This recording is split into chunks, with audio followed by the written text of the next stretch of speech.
हर जगह यही सुना है, लोग बोलते हैं अच्छा अच्छा बोलो तो अच्छा अच्छा होता है, लेकिन मेरे साथ पता नहीं क्यों ऐसा होता है। जब भी मैं किसी बात पर खुश होती हूँ, उसको एक्नॉलेज करती हूँ, तो गाड़ी रिवर्स में क्यों चली जाती है।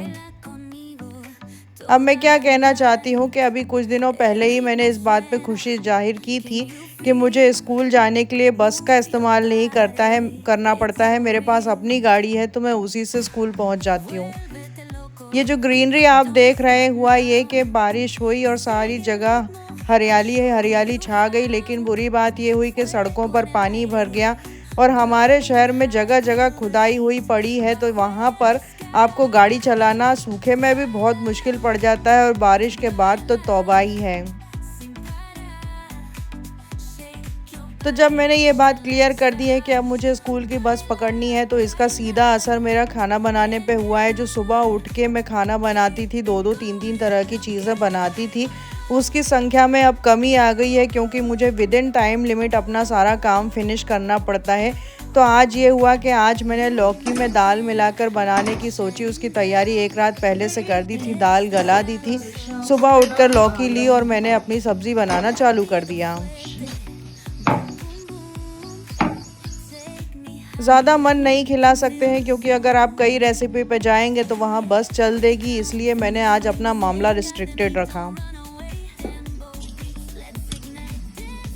पुराने चावल बचे हुए थे और भीगे हुए चने भी थे, तो मन वहाँ भी डोल रहा था कि इनको भी पका लिया जाए तो खाने में कम से कम वैरायटी तो हो जाएगी, वरना रोटी और अकेली सब्ज़ी से तो मन भरना नामुमकिन है। ऊपर से स्कूल में भी ये होता है कि वो मेरे टिफ़िन की तरफ ललचाए हुए देखते रहते हैं। 2-3 आइटम होते हैं तो मुझे पूर्ति भी पड़ जाती है और तारीफ़ भी मिलती है। तो बासी चावलों को मैंने कढ़ाई में बघार दिया।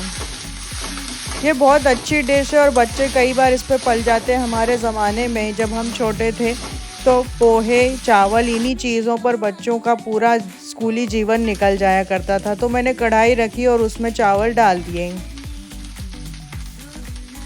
सिंपल चावल बनाए, कोई ज़्यादा टीम-टाम नहीं था, मसाले और नमक और हल्दी बस।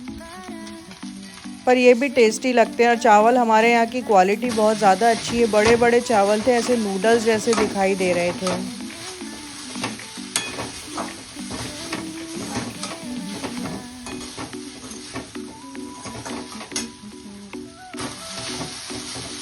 साथ के साथ रोटियां भी बनाना ज़रूरी था, क्योंकि टाइम बहुत कम था हाथ में।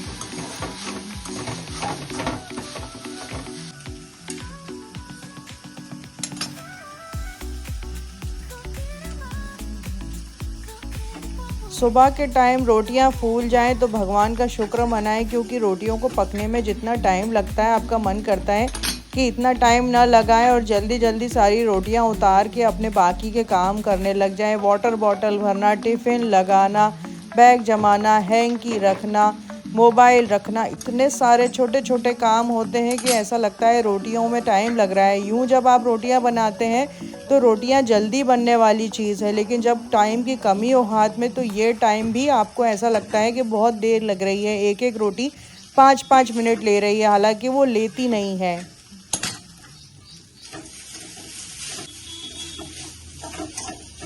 जब भी आप सुबह काम करते हैं तो आपको लगता है भगवान ने ये 2 हाथों का सिस्टम क्यों बनाया। फाइनली काम हो गया था और मैंने अपना टिफ़िन लगाना शुरू कर दिया।